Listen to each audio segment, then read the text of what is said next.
Jangan lupa like, comment, subscribe, dan klik ikon lonceng untuk terus update video-video terbaru.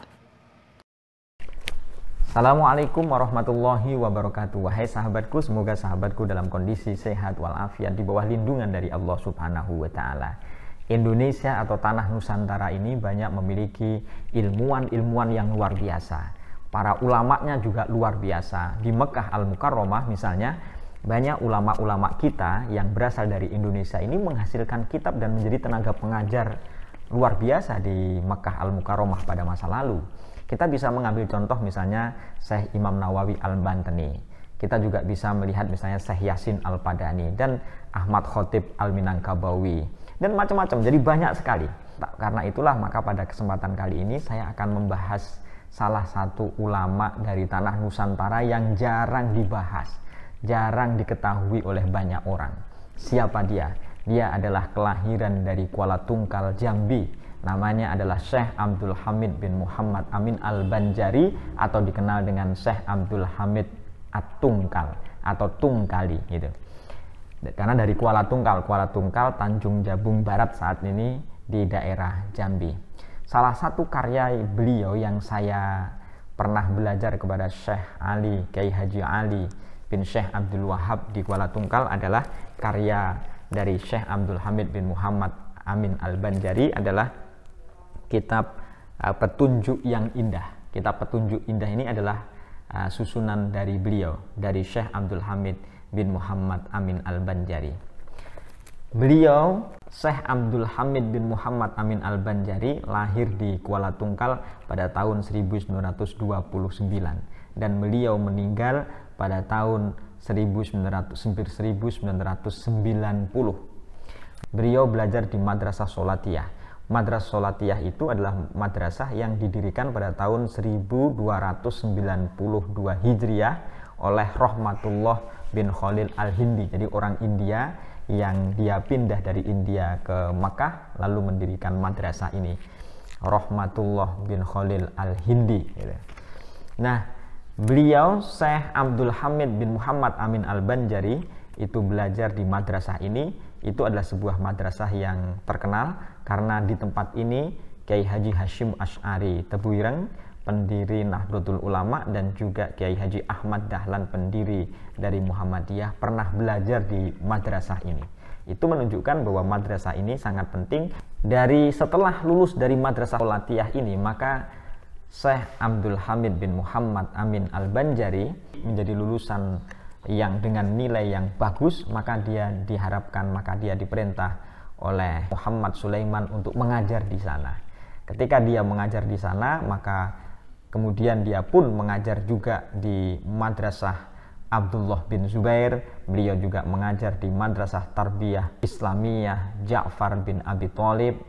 Pada tahun 1979, Syekh Abdul Hamid bin Muhammad Amin Al-Banjari itu mengajar di Malaysia. Kemudian setelah mengajar di Malaysia, beliau pun kembali ke Mekah dan meneruskan mengajar di sana. Beliau menikah dengan Asma binti Ahmad Syairozi Bawean. Ketika beliau meninggal, beliau dimakamkan di Ma'la.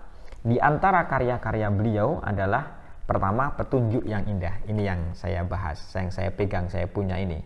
Kitab Petunjuk yang Indah dalam madhab Syafi'i. Jadi madhab dari Abdul Hamid bin Muhammad Amin Al-Banjari adalah madhabnya Syafi'i. Yang kedua adalah kitab Tafsirah.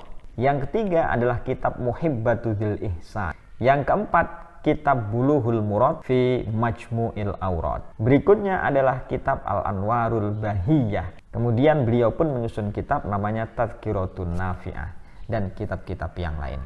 Indonesia memiliki ulama-ulama yang terkenal. Kita bisa menyebut misalnya Syekh Arsyad Al-Banjari dari Banjar. Jadi kalau misalnya Syekh Abdul Hamid bin Muhammad Amin Al-Banjari ini sebenarnya adalah sukunya suku Banjar.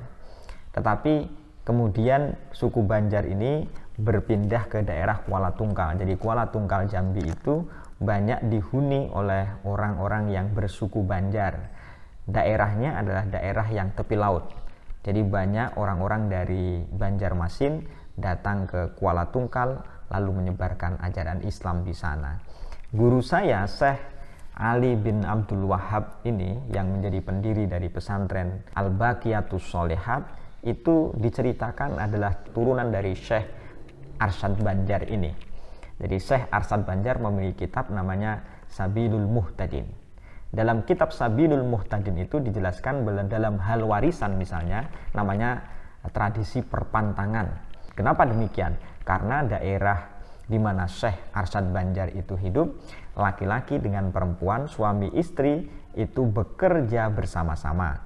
Kalau misalnya sang suami itu pergi ke hutan mencari rotan, maka sang istri itu memasak nasi dan menjaga perahu supaya perahu itu tidak terikut oleh arus sungai. Jadi Syekh Arsyad Al-Banjari itu menunjukkan kepada kita bagaimana tradisi lokal ikut menentukan terhadap bagaimana perumusan sebuah hukum, karena al-hukmu yaduru ma'al illah wujudan wa adaman. Jadi hukum itu beredar, berputar pada ilatnya. Wujudul illah wujudul hukmi. Adanya ilat, adanya hukum. Tidak adanya ilat, tidak adanya hukum. Itu namanya Syekh Arsyad Al-Banjari. Kita juga memiliki ulama yang hebat juga, namanya Syekh Abdus Somad Al-Palimbani. Syekh Abdus Somad Al-Palimbani misalnya mengarang kitab seperti yang saya punya di sini, misalnya adalah kitab Hidayatus Salikin. Nah, Syekh Abdus Somad Al-Palimbani kitab Hidayatus Salikin. Kitab Hidayatus Salikin menjelaskan berbagai hal. Di antara penjelasan dari kitab Hidayatus Salikin itu adalah menjelaskan pentingnya ilmu. Pentingnya ilmu, misalnya dalam halaman 5 seperti yang pernah saya sebutkan sebelumnya, misalnya beliau menjelaskan bahwa afdolun nasi al-mu'minul alim alladzi ihtija ilaihi nafa'a. Jadi orang atau manusia yang paling utama itu adalah orang mukmin yang pintar agama, dan ketika dia dibutuhkan oleh masyarakatnya, dia bisa memberi manfaat, bisa memberi jawaban-jawaban hukum. Kalau misalnya orang itu dia memiliki ilmu pengetahuan. Karena itu diharapkan umat Islam itu memang memiliki ilmu pengetahuan, yang dengan ilmu pengetahuan itu ini tija, jika dibutuhkan, jika ditanya, dia bisa memberi manfaat. Kemudian Syekh Abdus Somad Al-Palimbani mengutip juga aqrabun nasi min darajatin nubuwah ahlul ilmi. Orang yang paling dekat, manusia yang paling dekat dengan derajat kenabian adalah ahlul ilmi, orang yang memiliki ilmu. Karena itulah al ulama'u warasatul anbiya. Ulama, para alim, orang-orang yang memiliki ilmu pengetahuan itu adalah warasatul anbiya, pewaris para nabi dalam hal menyampaikan ilmu pengetahuan, menyampaikan kajian-kajian agama kepada orang-orang awam, kepada orang-orang setelahnya. Lalu mereka memiliki murid, yang murid itu lalu menyebar ke daerah mana-mana menyebarkan agama Islam. Khairun nas anfa'uhum linnas. Sebaik-baik manusia adalah orang yang paling bermanfaat buat manusia yang lain. Itu namanya Syekh Abdus Somad Al-Palimbani dari Palembang, tanah Nusantara. Dari mana? Dari Kalimantan ada Syekh Arsyad Banjar. Dari Palembang ada Syekh Abdus Somad Al-Palimbani. Nanti dari Makassar ada Syekh Yusuf Al-Makassari. Ada Syekh Yusuf Al-Makassari. Syekh Yusuf Al-Makassari luar biasa, bahkan menjadi sosok yang dihormati di Afrika Selatan. Jadi Indonesia ini luar biasa memiliki ilmuwan-ilmuwan keagamaan yang sangat dahsyat. Bahkan diceritakan Belanda itu pernah mengirimkan mata-mata untuk pergi ke Mekah.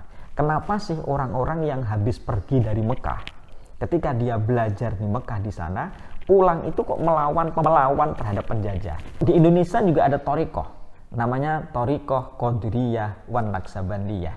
Thariqah Qadiriyah wan Naksabandiyah itu dirangkum, digabungkan oleh ulama Indonesia dari Sambas, Kalimantan.